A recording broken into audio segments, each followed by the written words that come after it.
மக்கள் கிட்ட இருக்காங்க, மக்கள் இருக்காங்க. யார் நம்பி ஒரு அரசியலுக்கு வரல, எந்த கூட்டணி நம்பியும் வரல, எந்த கட்சி தலைவர் நம்பியும் வரல. மக்களோட நம்பிக்கை மட்டுமே அவர் வந்திருக்காரு. அது மக்களுக்கு தெரியும். மக்கள் 26 அன்னைக்கு யாரை உட்கார வைக்கணுன்றது அவங்களுக்கு தெரியும். இப்போ நீ 25 என்னென்ன நம்பிச்சோ அது எல்லாத்துக்கும் பார்த்தா 26 பதிலடி கிடைக்க போகுது. அன்னைக்கு செலிப்ரேட் வந்து வேற மாதிரி இருக்கும். நீ இப்போ பேசின வாயெல்லாம் அன்னைக்கு வாயை கப்பு சிப்பு 3 என்ன மொழியில் இருக்குன்னே தெரியாது. ஒருத்தரை நீங்கள் எதுவுமே அதை பற்றி பேசின அவ்வளோ, ஆனால் ஈடுபடுத்தாதீங்க. அந்த 20 லட்சத்துன்றது வந்து எந்த ஊருக்கு ஈடு செய்ய முடியாது ஒன்று. ஆனால் ஒரு அண்ணனா ஒரு தம்பியாக போயிட்டு அவர் நின்று கொடுக்கறது அது பெரிய விஷயம். ஓகேவா? அது மக்கள் ஏற்றுக்கிறாங்க. சரியா? ஏன் அந்த அம்மா கூட சொல்லியிருக்காங்க, உயிரிழந்தவங்கள அவங்களோட பசங்களோட தாய் கூட சொல்லியிருக்காங்க, அதனால வர முடியல, அதனால தான் முன்னாடியே கொடுத்துட்டாருன்ற சொல்லியிருக்காங்க. இதுக்கு மேலே ஒரு சரிப்படி தேவையா? மக்கள் தெளிவாக இருக்காங்க. ஓகேவா? நீங்கள் மக்கள் மத்தியில் வந்து விஜய் மேலே நெரட்டிவ் செட் பண்ண சொல்ல முடியாது.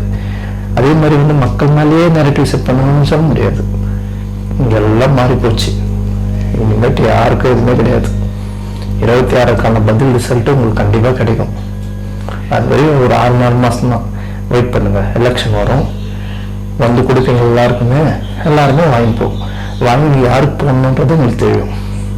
இந்த வாட்டி வேற மாதிரி அரசியலாக இருக்க போகுது. இந்த 26ல் இதுக்கு முன்னாடி பார்த்த அரசியல் வேற, இப்போ வரப்போகிற அரசியல் வேற. விஜய் நான் திட்டத்துக்குன்னே சில பேர் இறக்கி விட்டுருக்காங்க. அது இதுக்கப்புறம் தான் ஒன்றா வெளியே வரும்.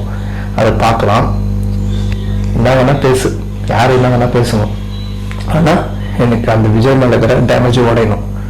மக்கள் மத்தியில் விஜய்க்கு ஒரு நல்ல பேர் இருக்கக்கூடாதுன்னு சொல்லி ஒரு கொத்தடிமைகளை இறக்கி என்ன வேணால் அவதூறு பரப்புங்க, என்ன வேணால் பண்ணுங்க. ஏன்னா அது மட்டும் தான் உங்களுக்கு தெரியும், வேற எதுவும் தெரியாது. இதுதான் அரசியல். ஓகே ஸோ அதனால வந்து நீங்கள் என்ன நெரட்டிவ் செட் பண்ணாலும் சரி, எதை வேணால் பண்ணுங்க.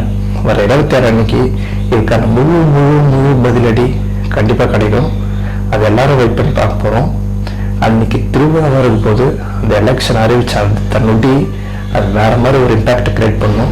இன்னும் விஜய் நான் கரூருக்கு போகல, அதுக்கு பர்மிஷன் இன்னும் கிடைக்கல. இது அகைன் சொல்கிறது தான், பர்மிஷன் கொடுக்கல.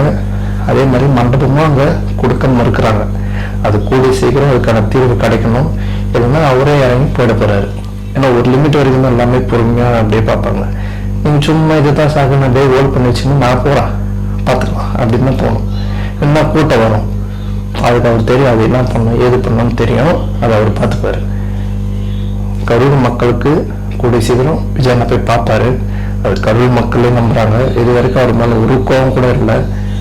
இதே வேற யாருன்னா இருந்தால் அவர் மேலே கோபம் வந்திருக்கும். பட் மக்கள் தெளிவாக இருக்காங்க. அவர் மேலே தப்பே இல்லை. அவர் வருவார், அவர் எங்களை வந்து பார்ப்பாரு.